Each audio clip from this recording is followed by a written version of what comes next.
Boa noite a todos.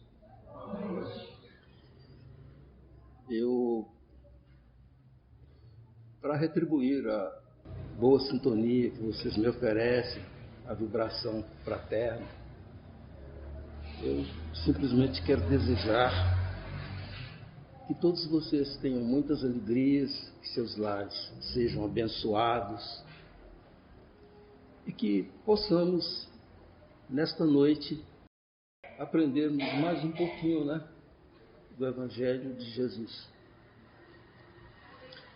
Abrindo ao acaso o Evangelho em nome do dirigente e dos frequentadores da casa, a lição que caiu para esta noite é do capítulo 18, itens 6 a 9. Aqueles que dizem Senhor, Senhor, não entrarão no reino dos céus. As três passagens que abrem a lição, elas têm uma característica muito interessante. Todas as três nos coloca diante da possibilidade de analisarmos em que situação estamos com relação à autenticidade da nossa relação com o Criador, da nossa relação com Jesus, da nossa espiritualização. A primeira passagem diz respeito a duas categorias que fala sobre aqueles que seguem a vontade do Pai e aqueles que simplesmente vivem falando Senhor, Senhor. E temos aqueles outros que conhecem a palavra de Jesus. Veja que nós todos podemos começar a nos analisar. E para que ninguém escape, eu vou dizer o seguinte: se somos espíritas, segundo Albino Teixeira, um espírito pouco recorrente, ele diz que qualquer espírita que tiver ido à casa espírita, que começa a ir à casa espírita 3 vezes seguidas, ele já não é o mesmo. Interessante, né? Então, mesmo para alguém dos presentes que aqui esteja, que seja novato, por exemplo, mas que já tem vindo já há algum tempo, não pode pensar em escapar disso aqui não. Já tem uma visão, começa a ter uma visão diferenciada. Né? Porque aqueles que conhecem a palavra de Jesus, os ensinos de Jesus, e não os praticam, esses também estarão fora do baralho, estarão fora das perspectivas de salvação, daquela libertação espiritual que todos nós queremos ter. Não é? E finalmente, na última das passagens, diz respeito àqueles que aproveitam para exemplificar e os que não exemplificam. Em todas estas três situações, uma coisa nos apanha. Uma mania nós temos. Porque fazemos prece? Porque quando a coisa aperta, nós buscamos Senhor, Senhor. Então isso nós já fazemos. Mas precisamos nos encaixar, então, nesses três aspectos que vêm às iniciais deste capítulo, para mostrar para nós que não basta apenas, então, nos tornarmos, até certo ponto, hipócritas. Porque ficar falando, aparecendo, simplesmente para aparecer, não é? Isso não atinge os objetivos de algo extraordinário que às vezes nós não temos noção e não paramos para pensar da nossa relação com o Criador, da nossa relação com Jesus. Talvez até para atenuar um pouco estes defeitos que podemos ter, dessa falta de autenticidade, talvez falte a nós o conhecimento real da nossa capacidade. O significado real perante o Criador. Falta-nos uma noção do papel que nós temos para desenvolver e que é único, indispensável, porque ele é único. Ninguém vai fazer por nós aquilo que nos compete. A cocriação a que André Luiz se refere no livro Evolução em Dois Mundos denota algo extraordinário e que condiz, e que eu repeti isso aqui várias vezes. Não importa se alguém está falando que eu vivo repetindo, não importa. Mas essa cocriação que está na questão 132 do Livro dos Espíritos, que fala sobre os objetivos da encarnação. E olha que coisa interessante. É evidente que nós não temos essa capacidade de entender claramente, objetivamente, como é que acontece isso. Ou seja, tantos seres criados, não daríamos conta de imaginar, naturalmente. Mas cada um tendo um papel, porque é assim que funciona nessa universalidade. Então nós somos estes que, ao sermos criados, estamos dentro da perspectiva da inteligência do Criador, que conta com este ser que Ele criou, que somos nós. Então, entendendo isso, a nossa relação com o Criador passa a ser mais livre, mais distinta, se compreendermos isso, para não sermos apenas fantasiosos. Se não chegamos a ser hipócritas, mas somos apenas pessoas que agimos ainda superficialmente no que diz respeito à nossa relação com o Criador. Nos mundos um pouco mais avançados, este sentimento filial estará mais desperto. E sentiremos mais dotados, mais capazes, para desempenharmos o nosso papel, justamente porque estaremos compreendendo esta relação com o Criador. À medida que formos crescendo, passando por mundos felizes, até chegar ao mundo divino, o próprio bafejo da compreensão do Criador, o hálito universal da criação divina nos apanhará de tal forma que nós guardaremos dentro de nós algo que podemos começar a enraizar dentro de nós a partir de agora. Porque senão nós vamos ficar falando Senhor, Senhor, rezando aí, não é? Sem até termos uma noção de como encaminhar aquilo que nós estamos falando, porque não entendemos ainda a preciosidade que é para o Criador e para Jesus, respectivamente para o seu filho e para o seu irmão, a possibilidade de estarmos juntos. Porque Ele sempre estará conosco, Jesus. Mas nós afastamos dele. E os espíritos responsáveis, por exemplo, para captarem os nossos pedidos e levar até ele em muitas circunstâncias, as cúpulas espirituais,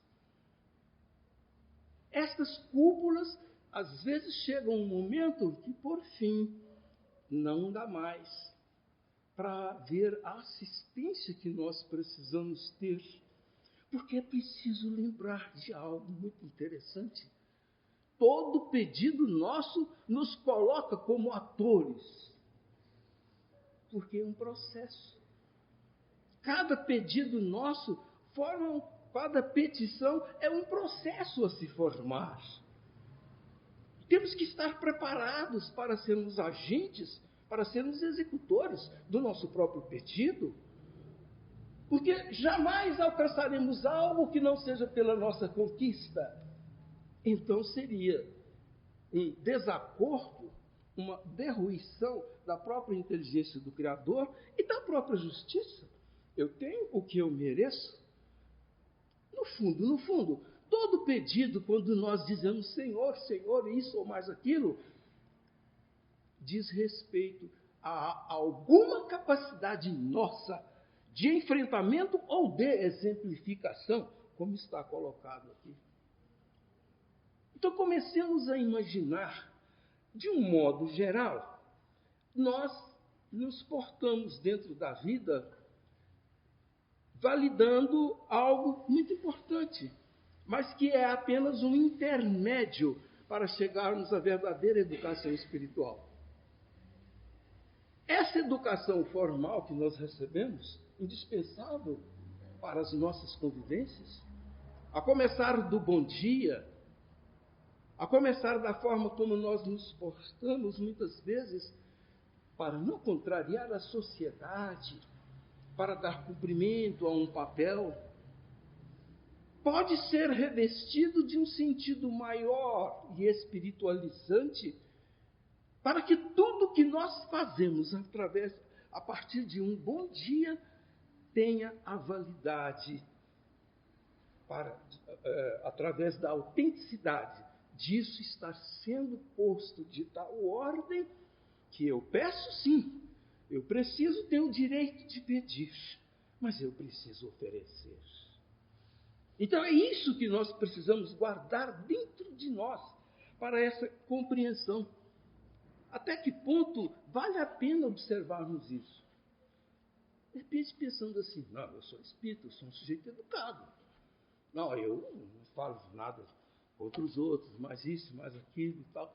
Mas ainda assim é preciso observar se nós estamos imantando o nosso gesto, a nossa atitude, se há sempre uma intenção de bondade em tudo que nós estivermos fazendo, até mesmo quando tivermos que ser severos. Porque a severidade, colocada assim, ela é amor. É assim que fazemos com os nossos filhos. Então, em todos os momentos haverá uma forma distinta de deixarmos essa conquista de civilidade que a humanidade já tem, tudo bem, mas ela pode ser revestida de algo muito melhor. Já pensou o significado? Imaginando o número de bons dias, de boas tardes, boas noites, que nós demos durante toda uma existência e que, no fundo, esvaiu-se nos ares da própria humanidade. Ou se isso, diferentemente, se constituir numa oferta espiritual. De repente, eu me modifico porque eu não quero ser tão superficial assim. Quando eu desejar bom dia, eu quero que a pessoa tenha bom dia. Exercício simples que nós podemos fazer. Então, essa lição, quando a gente estuda o Evangelho, é muito interessante, a gente repete, mas quando a gente aprofunda, a gente começa a perceber mais detalhes. Então é isso que nós precisamos fazer diante do Evangelho. Não é? Nós, às vezes, veja bem, será que existe uma justificativa para os rituais? De muitas seitas, gestos pomposos, né? Desfiles diferenciados daquilo que comumente fazemos. Os rituais são uma forma de fazer com que nós testemunhemos, que nós nos apresentemos diante de Jesus. Mas não é isso. Por isso que a doutrina espírita não coloca os rituais como a coisa mais importante. Ela não quer que o ritual em si substitua aquela relação nossa com o Pai, diferente daquilo que nós achamos porque é solene diante dos olhos humanos e que nós achamos que vai agradar a Jesus. Se fosse diferente, se fossem os rituais da vida, ou as convenções, Jesus não teria procurado as pessoas mais simples. Se não fosse isso, Kardec não iria encontrar nas 21 ou 22 viagens que ele fez ao interior da França para lá buscar o enlevo espiritual que só ali ele encontrava. Nas terras brasileiras, o Espiritismo não surgiria nos primeiros pontos, mais destacadamente no Nordeste, para depois definitivamente se assentar de uma forma mais conclusiva com Eurípides Barçanufo e Francisco Cândido Xavier na região do Triângulo Mineiro e Goiás. Faz parte do nosso ofício e temos hoje, pelas pesquisas, uma noção diferenciada da beleza, do encanto que foram os centros espíritas rurais que existem até hoje. É nessa simplicidade. E é a simplicidade o nosso aporte espiritual.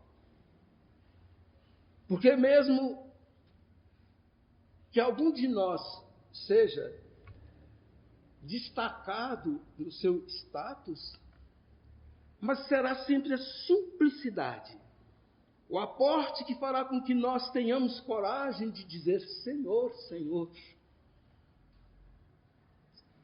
Porque temos no coração não o interesse puro de estarmos em evidência de aparecermos, mas de fazermos daquilo que nós mesmos somos, essa beleza indescritível que é cada criatura, portador de algo intransferível, que é servir o Criador, ser um intérprete dele, colocar no lugar certo aquilo que só eu posso colocar. E que para isso é preciso que eu faça isso com o meu sentimento, com o meu coração. E é por isso que muitas vezes, no silêncio, o silêncio clamará muito mais pelo Senhor do que as nossas palavras.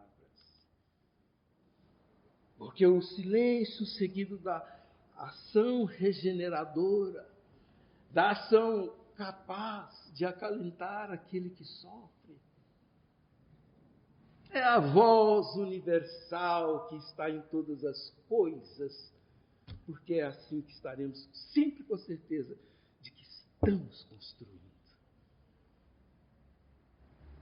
E como o próximo é essa meta indispensável e é com ele, com esse conluio, oferecendo sempre alguma coisa a ele, porque ele me é indispensável, é que eu vou então ter as possibilidades de manter o convívio com Jesus, muitas vezes, sem buscar a necessidade de estar falando Senhor, Senhor, porque os meus atos, as minhas atitudes são chamativos.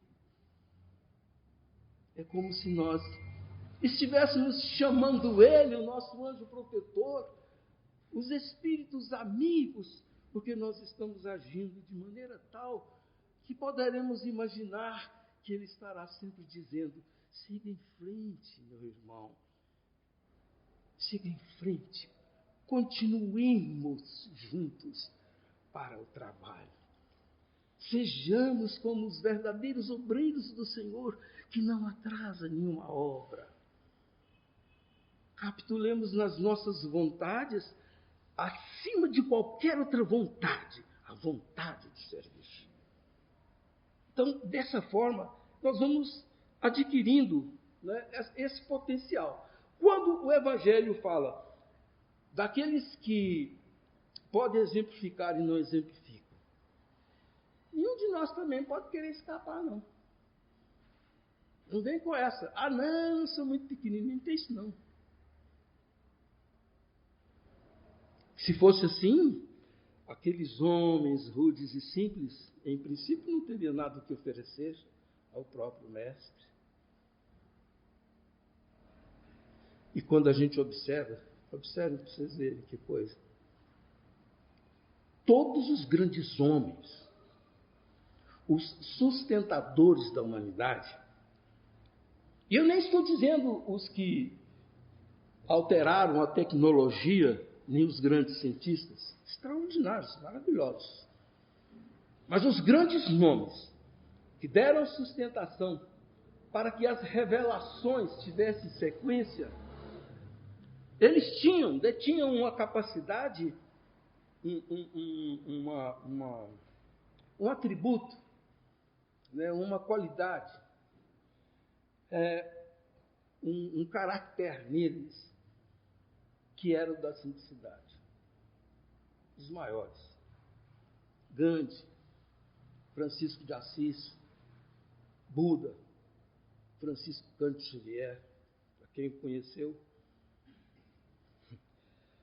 colocando a pessoa que o conhecia a imaginar, como que uma criatura dessa é capaz de fazer da simplicidade, com a qual nós temos dificuldades de administrar, como ele é capaz de fazer desta simplicidade esse monumento de luz, de esplendor, essa capacidade magnética de envolver, de ensinar em qualquer situação, que não fosse a capacidade de transformar todo o seu gesto, toda a sua vontade, numa espiritualização. Então é isso que nós precisamos observar. Mas Deus é misericordioso, hein? Que coisa. Porque Ele faz justamente daquilo que está ao alcance de todos nós e chegamos a nascer assim, simples e ignorantes. A simplicidade como piso a não ser modificado. A ignorância como bênção divina, como se fosse a dúvida para alcançarmos o saber, mas voltando sempre nesta base que é a simplicidade. É por isso que nascemos simples e ignorantes como espíritos. Porque a simplicidade precisará nos acompanhar em todas as coisas. A simplicidade deverá nos acompanhar para a eternidade. Porque é na simplicidade que está colocado o bojo de toda e qualquer perspectiva de evolução. Quantas coisas se perdem porque devaneios, ilusões, derruem os edifícios que muitas vezes belamente estão sendo construídos e que lá na frente se derruem. Os sistemas da vida humana. Então é preciso que a gente tenha isso dentro de nós para fazer desta lição algo surpreendentemente capaz de nos fazer mudar. Se temos o ego inflamado, vamos baixar a bola. Se nos consideramos pessoas muito simples, que beleza. É um canteiro fértil. A simplicidade é esse canteiro fértil. Para o ego inflamado, é um canteiro. Mas as ervas daninhas se misturam.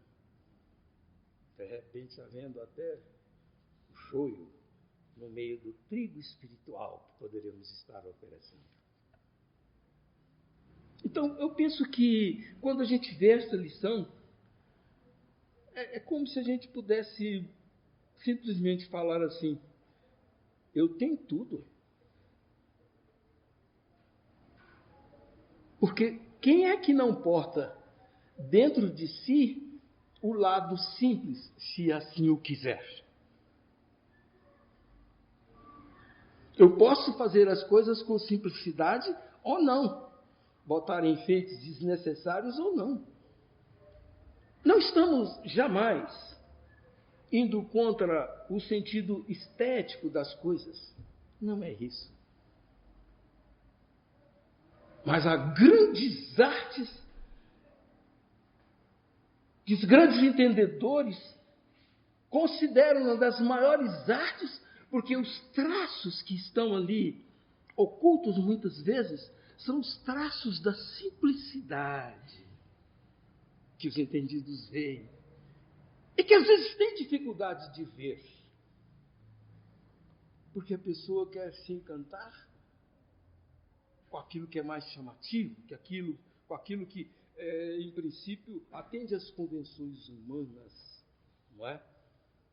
Então, nessa relação nossa com o Criador, olha que coisa bacana isso.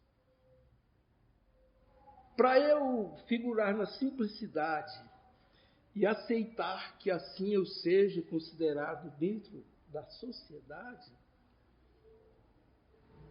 eu preciso lembrar que é assim que Jesus estará perto de mim. Deixa o mundo com suas convenções, com os paradigmas criados, porque nenhum paradigma terá sustentação, porque terá que voltar às bases. E se bem encaminhado, a simplicidade vai proteger para que haja evolução.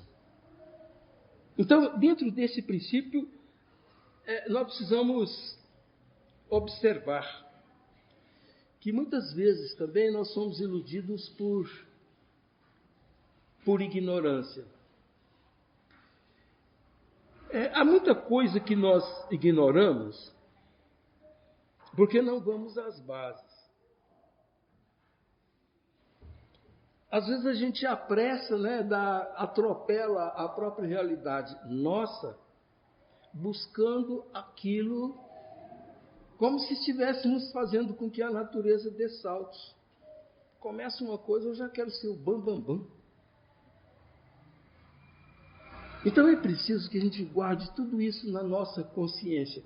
Mas o mais importante de tudo é que eu detenho aquilo que é mais importante para eu idealizar, para eu me organizar, para eu construir, que é a minha simplicidade.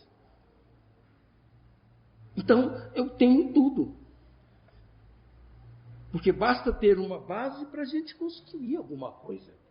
Não é? É assim que nós temos que pensar. Bom, mas existe um julgamento final, não é? Então, e muitas surpresas virão para nós. Né? Quando então nós poderemos ouvir, que nem no próprio Evangelho. Deixa eu me testar aqui, gente.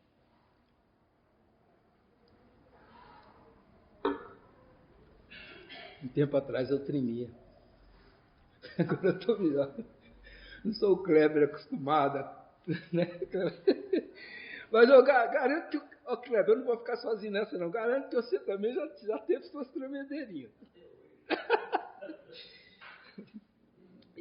Isso aí foi generosidade, viu, gente? A simplicidade dele. Então, a gente precisa... Olha só, nós precisamos despertar para as iniquidades que nós já cometemos. Eu falo iniquidade, é bom falar uma coisa aqui. Olha, não é no sentido de ficarmos aí para baixo. Vocês podem ter certeza de uma coisa, nós não fomos flor que se cheira, não. Ninguém aqui.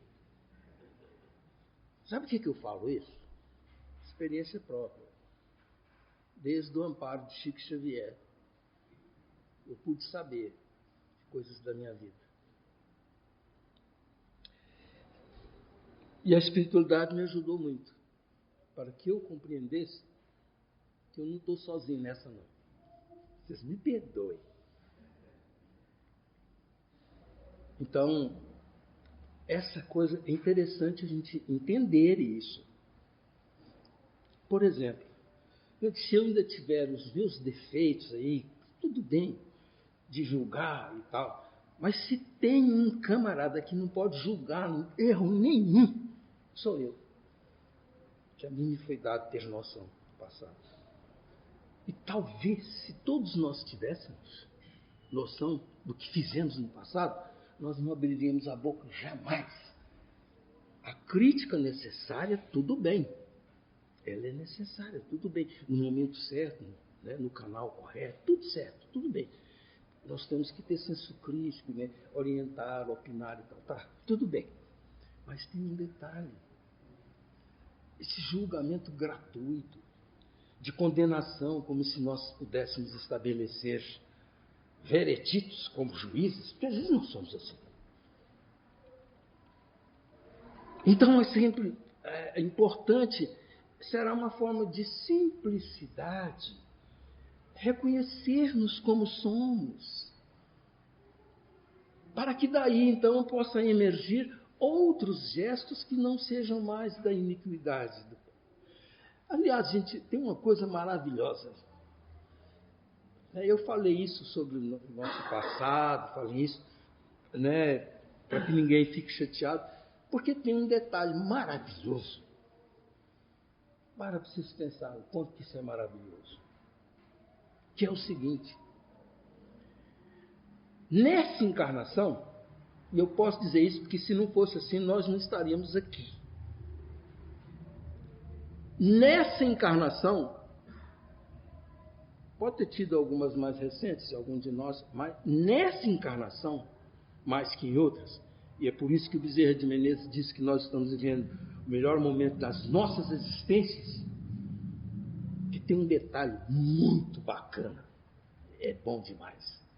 Isso me anima muito. Nessa encarnação, nós não estamos mais pensando no mal premeditado. E algum de nós que tem mágoa de alguém já está aprendendo que precisa perdoar, embora tenha dificuldade por isso. Antes não. Fez mal comigo? Agora vai ver. Nessa encarnação, nós somos gente boa.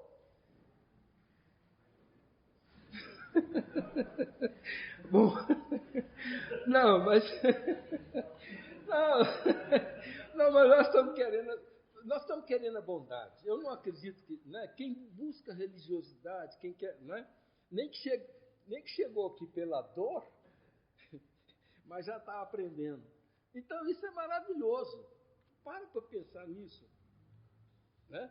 Nós precisamos dessa autocrítica positiva. Pensemos bem nisso, porque antes, volto a dizer, não era assim não. Então isso é muito importante para todos nós, né? A lição fala que o reino de Deus é para os dóceis, humildes e caridosos. Interessante, a lição tem a afabilidade e a doçura, né? O Evangelho traz a afabilidade e a doçura. A gente precisa entender isso. Porque ainda, olha só como são os preconceitos da sociedade. Se falar que fulano é um homem muito dócil, eles já vão duvidar da sua hombridade. É verdade ainda, né? É porque não entende o que é docilidade. Todas as vezes que você atende uma pessoa nas suas dificuldades, tem atenção com ela, você é dócil. A afabilidade, no jeito de acatar, se você recebe bem uma pessoa, você está sendo afável. É isso que nós precisamos entender. Porque senão a gente fica com medo. Os machão, né? Nós vamos achar aí que não podemos ser dóceis. Não, é verdade, isso é verdade. Então isso não diz respeito, não é, às dificuldades que poderíamos ter, não é, na definição de gênero. Não é essa. Não se trata disso. Eu estou falando isso porque às vezes tem coisas que acontecem e a gente não fala. Mas essa é uma coisa que acontece. E olha só que coisa interessante. Na Gênesis, o último capítulo, os tempos são chegados, sinais dos tempos, e o último item, a nova era. Então, nesses sinais dos tempos, capítulo 18, que é o último da Gênesis, em determinado momento, não sei se é o item 3 ou 2, desculpe aí, fala o seguinte, que uma humanidade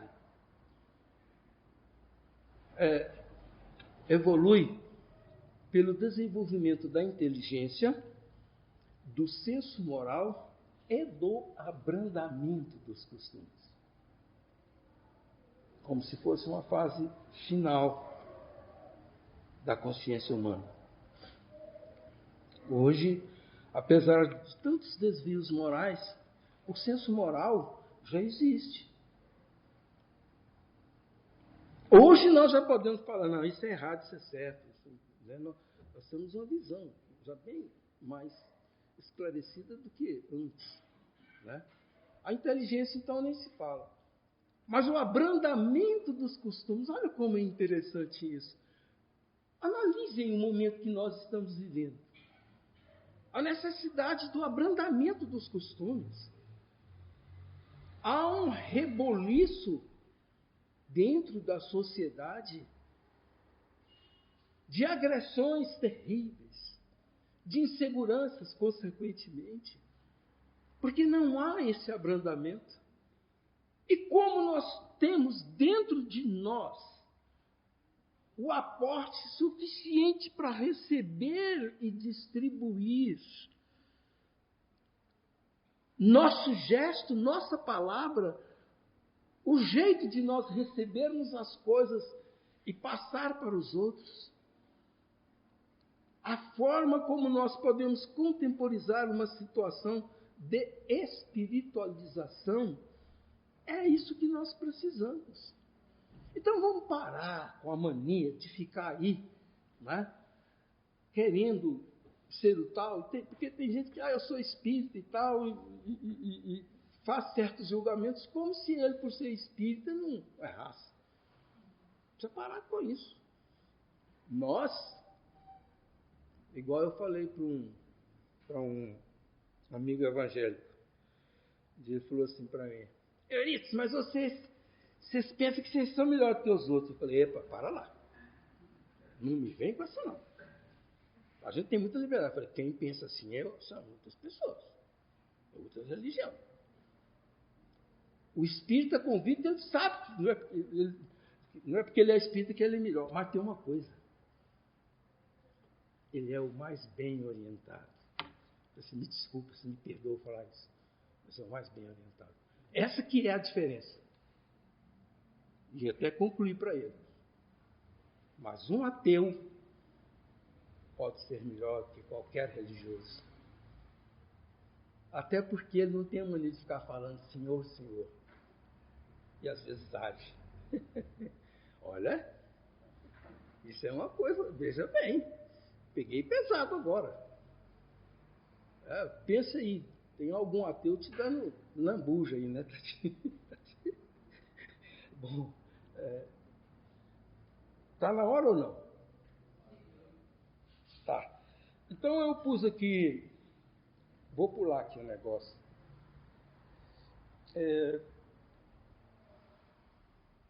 Não, vou falar a última parte aqui, o último item. É porque eu coloquei aqui no roteiro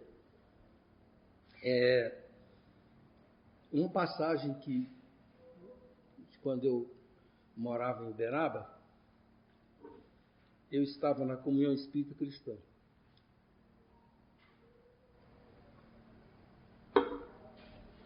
E ali, principalmente depois que havia uma mesa redonda formada por gente de tudo quanto era canto, que Emmanuel e o Bezerra convocavam, andava chamar eles para botar lá, gente que nunca às vezes tinha ouvido espiritismo, estava ali para dar um depoimento. Gente da Europa, essa coisa toda. Gente de todo tipo. E aí, depois dessas reuniões, ficavam as pessoas conversando E o Chico aguentando as pontas ali, porque ele tinha mania de dormir apenas 3 horas em cada 24 horas.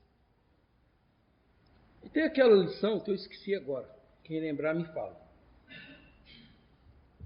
Vocês lembram qual é aquela lição que fala sobre a fome e o ranger de dentes?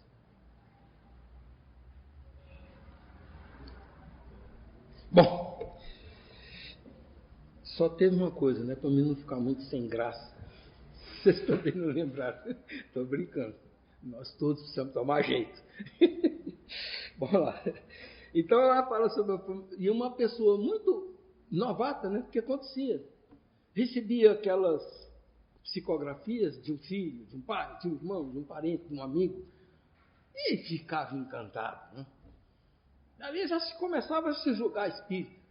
E uma dessas pessoas, muito simples, quando já estava comentando, o Chico comentando, né?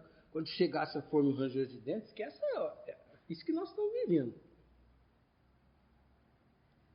Essa mulher novata, tadinha, falou assim, ainda bem, né, Chico? Quando chegar essa época, nós espíritos não vamos ter que passar por isso. Tadinha, né? As pessoas olharam assim para ela e tal.